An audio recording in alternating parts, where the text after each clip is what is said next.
Hey y'all. Hey y'all. Hey y'all. Welcome back to Save the Day with Tara. Hey guys.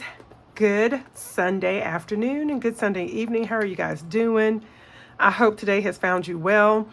In certain parts of the US, it is warm. Other places it's cool. And other places it's just whatever the weather decides to be, right? Anywho, so I just wanted to hop on here real quick and I wanted to talk about budgeting. And mainly, well, specifically budgeting for high income earners, budgeting 101 for high income earners.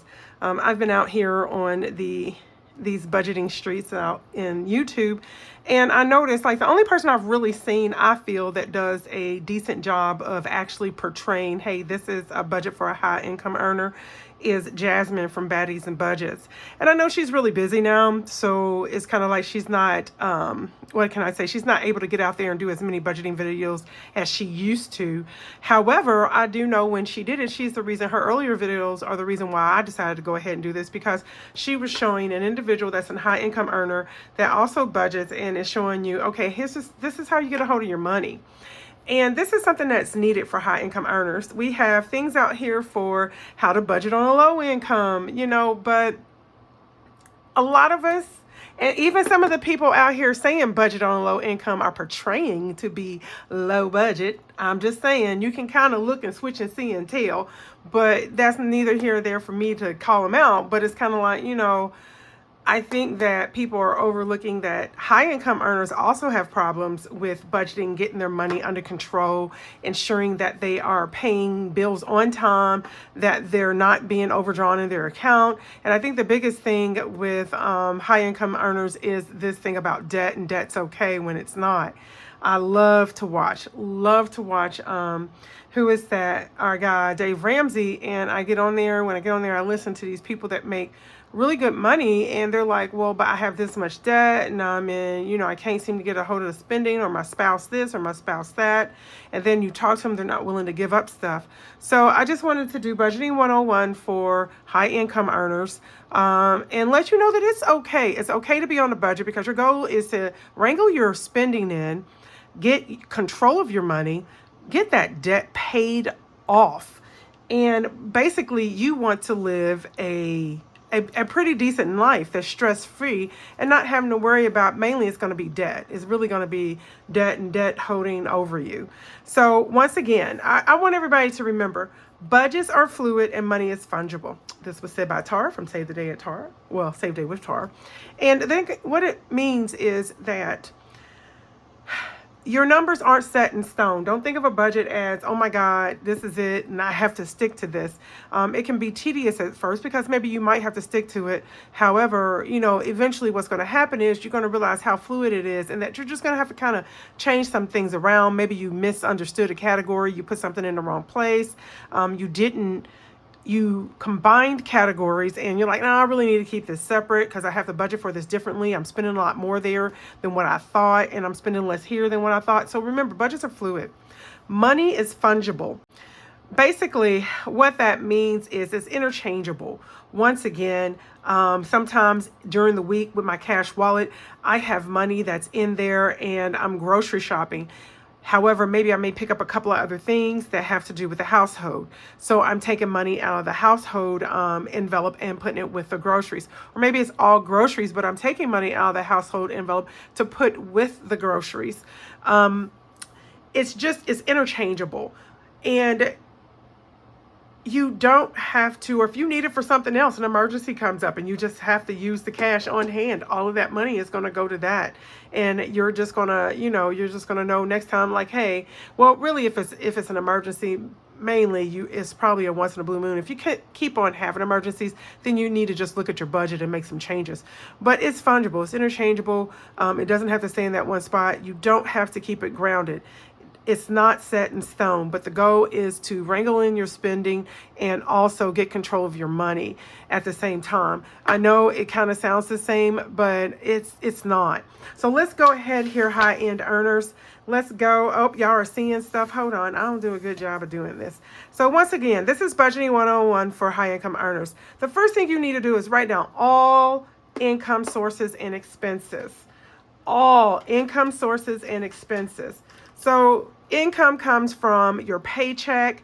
It comes from if you get money from child support, you get money from dividends, any investments you have, rental income. Usually, sometimes people take like rental income and they will reinvest it in the property. But if you happen to, I call it siphoning money off of your investments, that counts as income. Okay. So you put that in there for, as your income, whatever it is, that is your income. Now, how you write that in there, it'll be, hey, this is income from paycheck and this is income from everything else. That's what I call it. There's no need to really kind of sort it out because you just make adjustments. But first, we're writing down the income sources and expenses. So, what are our sources that we obtain this information from? Well, we're looking at our bank statement, okay? You're going to look at your bank statement. That's going to have a lot of those transactions in there, especially your income, because anytime there is a deposit into your account, that's going to be on there. All right, the next thing you're going to look at are your credit card statements, okay? Because that's where the hidden gem is.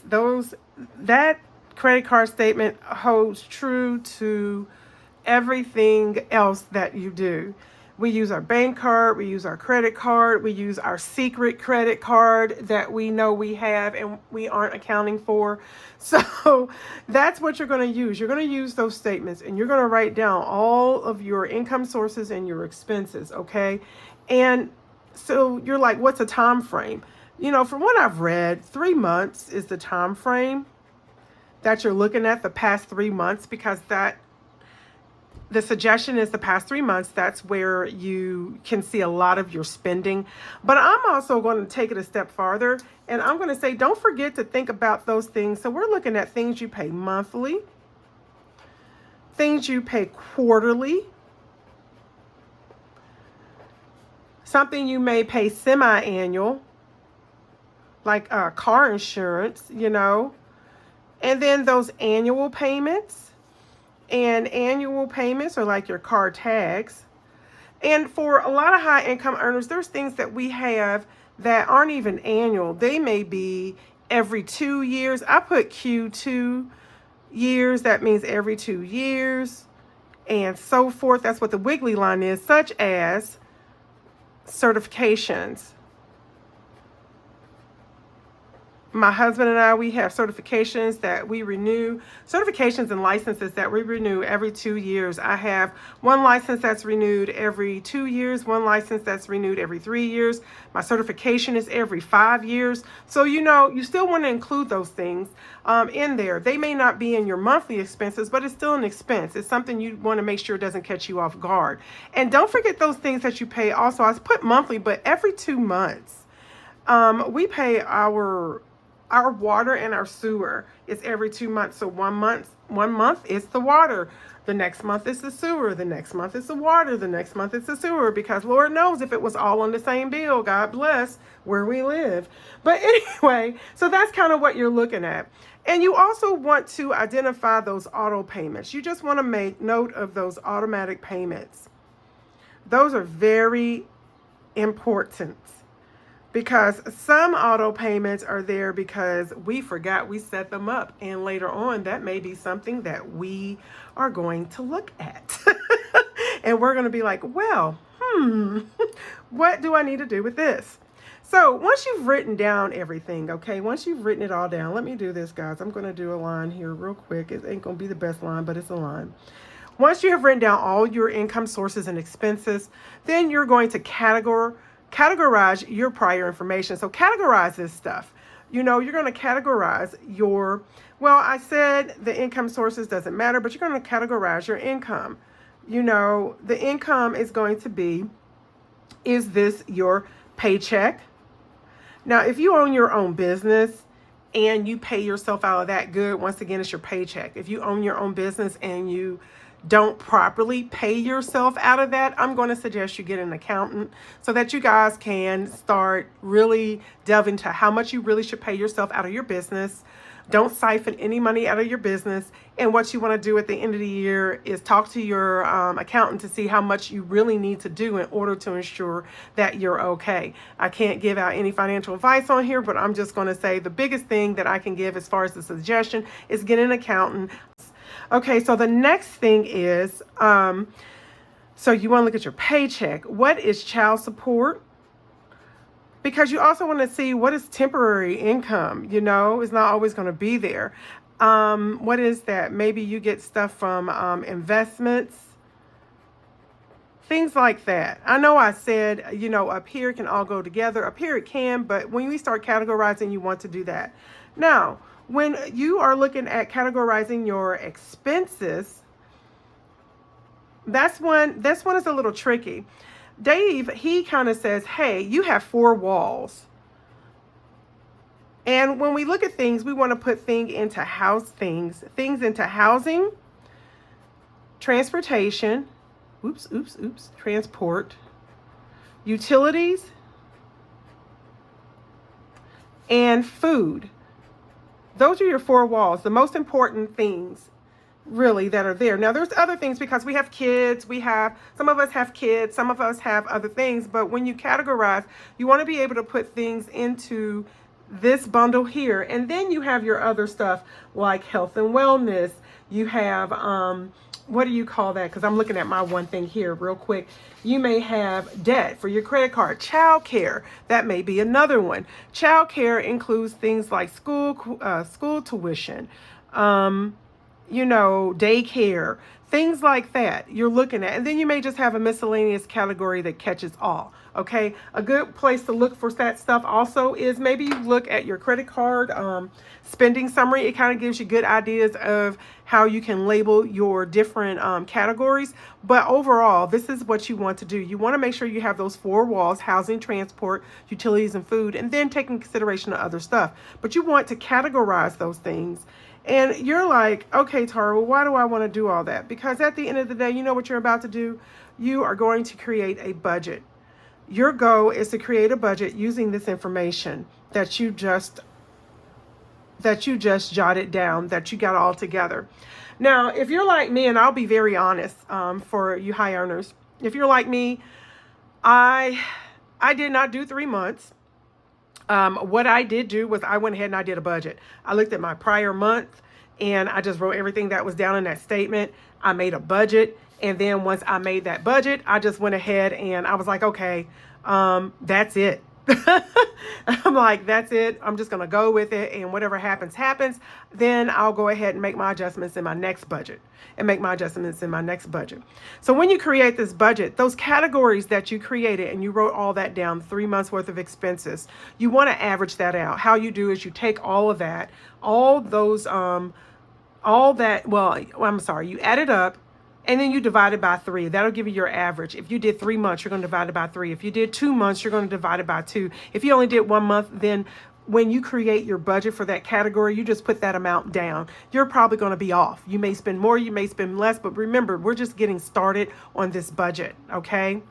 So then after that, now the next thing that you want to do, the 4th thing you want to do is for the month. This is the one that's really important. You need to track your activity.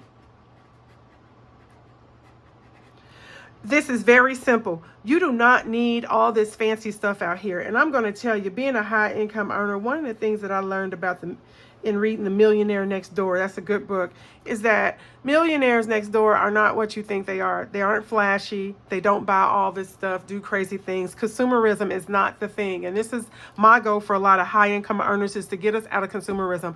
I'm not saying you can't enjoy having a nice vacation, that your kids can't be in sports and stuff. I'm saying we need to reel in our spending, because guess what? We are out here giving to America, but we're not giving back to ourselves. So anyway, let's get back to this. So your millionaire next door is going to tell you, I'm going to say, y'all, just get a notebook.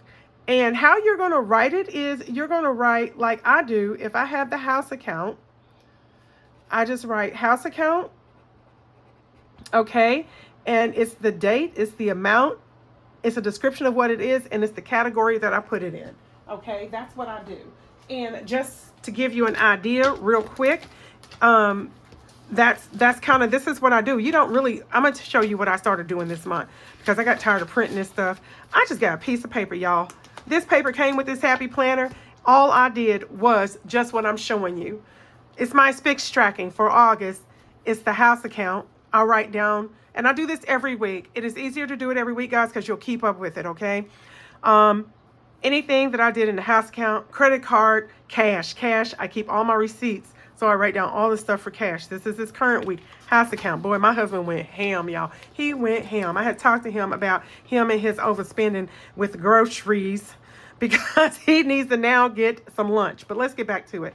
So see, credit card, my bank account, and then my cash, okay? Which I didn't do much because I wasn't feeling good this week, so I didn't do much cash. However, that's how you want to do it. You want to track your spending, okay? The reason why you want to track your spending is because a couple of reasons. One, you need to compare it to your budget. You need to compare what you spent for the month to the budget. You most definitely, like I said, you want the date, the amount, a description, and mainly the category, so that when you go back, you can put all this in a, you can put all of this to the category you budgeted. And you want to look at what you budgeted compared to what you actually spent. Okay. The second reason why you want to do this at this point is you want to make adjustments. At this point, once you get a couple of months in, I'm not going to say the first month, but maybe around about the second month, I know second or third month, you really want to start making adjustments. You want to rule out things you don't need, things that you are overspending on. You want to look at those auto payments. Don't forget those auto payments. You want to look at those auto payments and you want to say, I didn't know that was coming out. In fact, you may get up here and be like that and be like, oh God, no, I need to cancel that. We're not even using that. You want to look at your subscriptions. What are people mainly watching? If you find that over the past 3-4 months that you've only been looking at Hulu and Netflix, and nobody's looking at Peacock, nobody's looking at whatever else is out there that you can be a part of, start canceling that stuff. There's no sense in giving away your money. Why are you giving away your money invested in something, right? So that's why you want to track your activity. You want to track it because you want to compare it to your budget, and then you want to make adjustments for future budget. That's basically what you want to do. All right, then the last thing that you're going to do, and I put all that there, is, and you see that, you're going to repeat. There you go, 5. You're going to repeat. You're not going to necessarily repeat 1 and 2, but you're most definitely going to do 3 and 4. Okay? You're always going to create a budget monthly.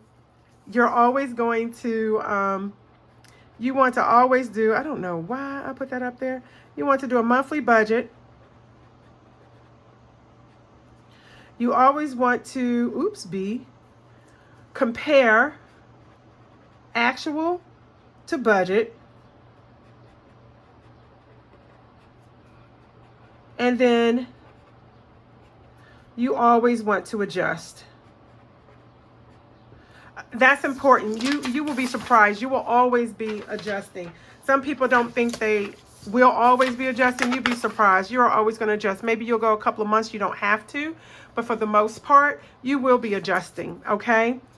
So I want to show you guys some stuff. I want to show my high income earner stuff because I don't want you to think that, okay, she's full of it. She's just talking stuff, right? I'm going to try and get you. I don't know if I'm going to be able to get y'all close in or what, but I'm going to see what I can do. All right, guys. This is August. Oh, and y'all, I wanted to tell you something real quick. You don't have to write this down. You can export into Excel. There are budgeting softwares. There are budgeting software, but I'm going to tell you, once again, I'm cheap. I'm 50 years old. I've been doing this. I did this a long time ago. I budgeted a lot and I used Quicken. Quicken has now changed as of the beginning of this year, or probably a little bit last year. They changed to a subscription base where you pay monthly. I ain't paying nobody monthly. for a budget when I used to be able to buy the software, download it onto my computer. You can do this all on your own in an Excel spreadsheet. There's a lot that's out there, and I'm going to show you. I downloaded this for free off of Freddie Mac. It is an Excel spreadsheet that already has the numbers and stuff in there. This is something that's good to get you started, okay? I hope y'all saw that because I sure did. This is something, this is something that is free. What is that? Oh, there's something in the corner. I'm sorry, guys. Anyway, this is something that's free that can get you started, okay? I think if I remember it, I'll put the link in my description box. Y'all, my description box be raggedy. But I will put it in my description box so you can go to it and just get it and download it onto your computer. It's a great thing to have. And if you see, from one high income earner to another, this is my budget. This is the actual. I'll fill this in at the end of the month. But you saw that I do track my stuff. So I have, what I do personally for me is I track my income and I track all the other stuff that comes out of the house account to keep myself mindful of all the money we have going out so I don't overspend. And so for our income for the month, we had $27,108. It's made up of my salary and then all other stuff, as you see, alimony, child support, etc., whatever it is. Okay, 4 walls. We have housing. That is the 4 walls. We have utilities. Okay, we have transportation. Now, when I talk about categories, you can do the very bare minimum basic, or you can do this, and that's why I like this, because this is like kind of reminding you, oh yeah, I have this. This needs to go in here. So if you look to see, sorry guys, if you look to see, it says mortgage or rent, any fees, condo, homeowners or condo association, property taxes, which comes out of escrow, homeowners insurance, which for me is escrow, any other monthly things like our lawn service, right? Lawn or pool service is what we have. Okay. Then you'll see over here with the utilities is electric, is gas, sewer, cable. I was gonna say cabinet, y'all. Phone goes under utilities. Okay. Then we have transportation, your car payments. We don't have any car payments, but car payments. Any public transportation or ride sharing that you do. Gas, parking. This is for tolls for me. Car tags, whatever there is. So see, something like this is nice. It also has health and wellness, okay? Health and wellness, any medical, which mine is pre-tax. And everything I have on here is after tax. It's post-tax. I do not do salary pre-tax. I do it post-tax. That's what I budget off of. So you got your medical, you got your other insurance like dental, etc. I have my life insurance there.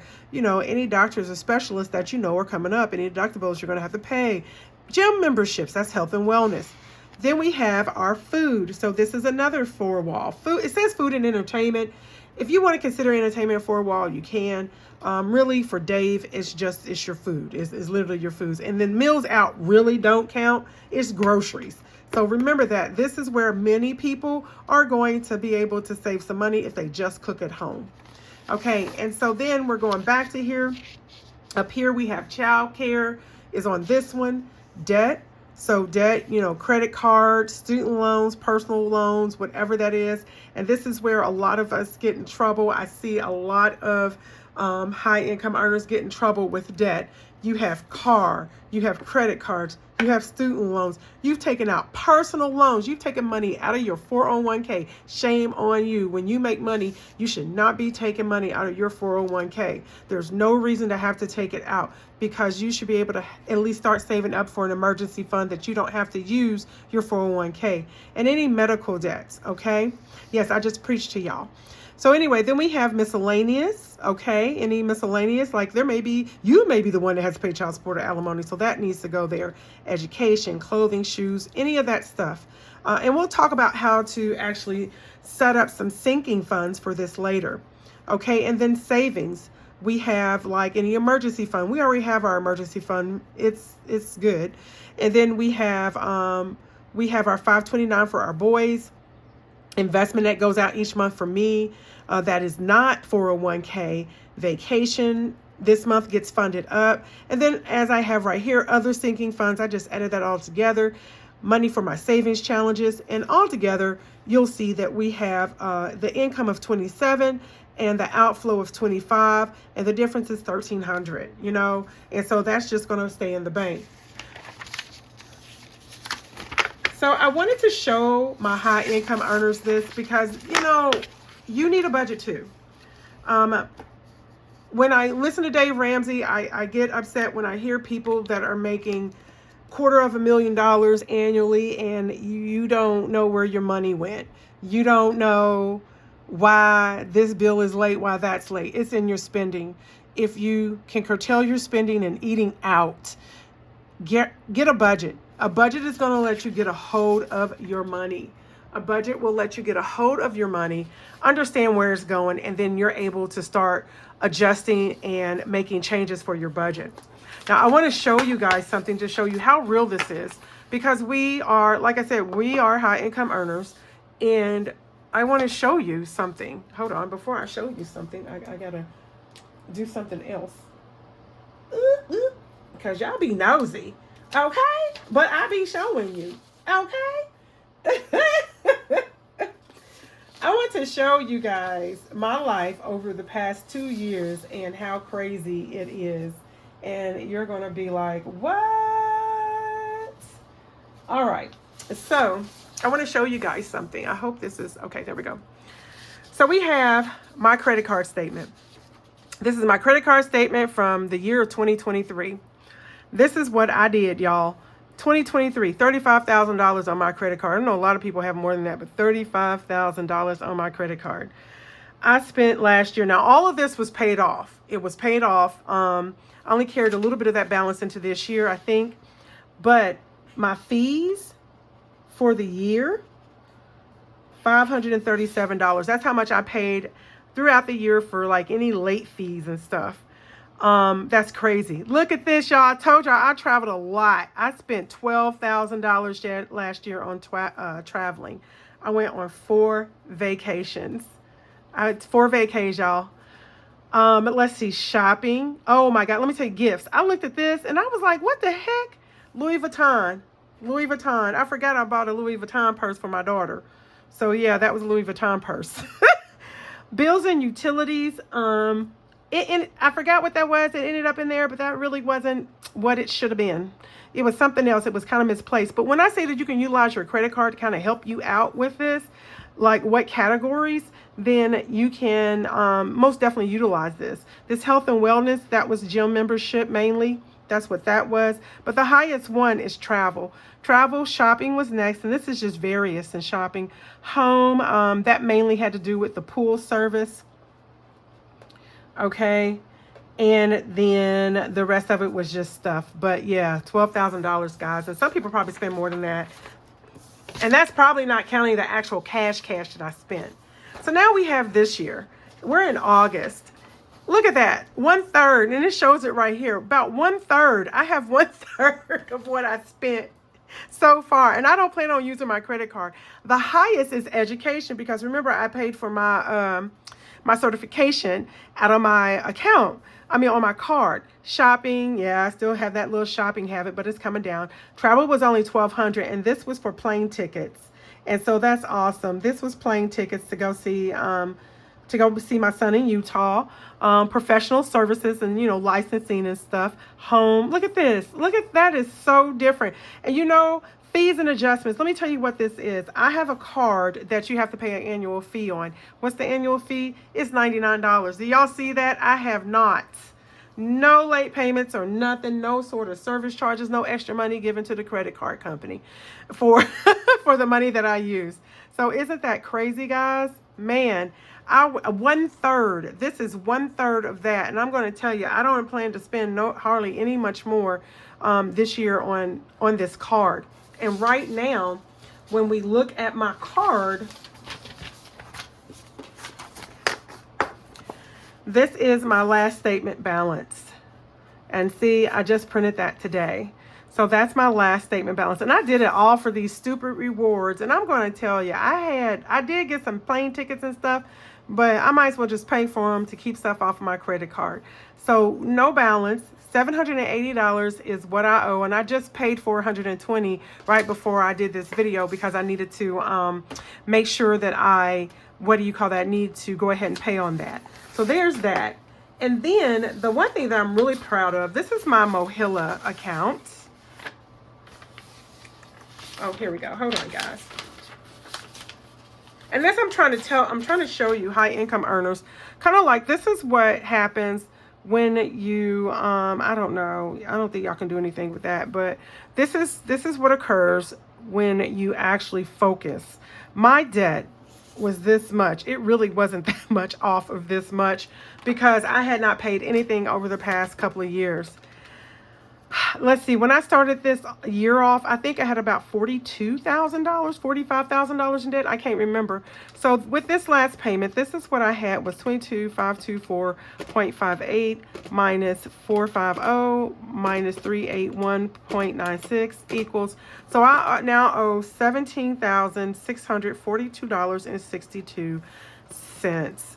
So over the next, I'm going to be paying $9,000 of that in the next 2 months, and it'll leave $8,642 one more check. So high income earners, this stuff works. Being on a budget, paying off your debt. I'm just going to say that you can do it, and doing this with a budget is even better. So don't forget, budgets are fluid, money is fungible, okay? And you need a budget, high income earners. Write it down. Write it down and export it into Excel. All of your income sources and expenses. If you do it from your bank statement, you most definitely will have it. It's okay because it'll have everything that's coming in and going out, and your credit card statements and the hidden credit card statements. Okay. All right. The next thing you're going to do is you're going to categorize that information. Once you categorize it, you're going to create a budget. Okay. Once you create that budget, you're gonna track your activity, okay? After you track that activity, you're gonna use that to plop it into your budget. You're gonna compare that information to your budget. You're gonna make adjustments as necessary. Then you know what you're gonna do. You're gonna repeat. You're gonna repeat, and you're not gonna be discouraged. Consistency is key, okay? You got this. All right, my fellow high income earners, we got this. So guys, I'm done. If you like this type of content, don't forget to comment below. Don't forget to like, share, subscribe, turn on those notification bells, and save the day. I'm going to see you in my next video.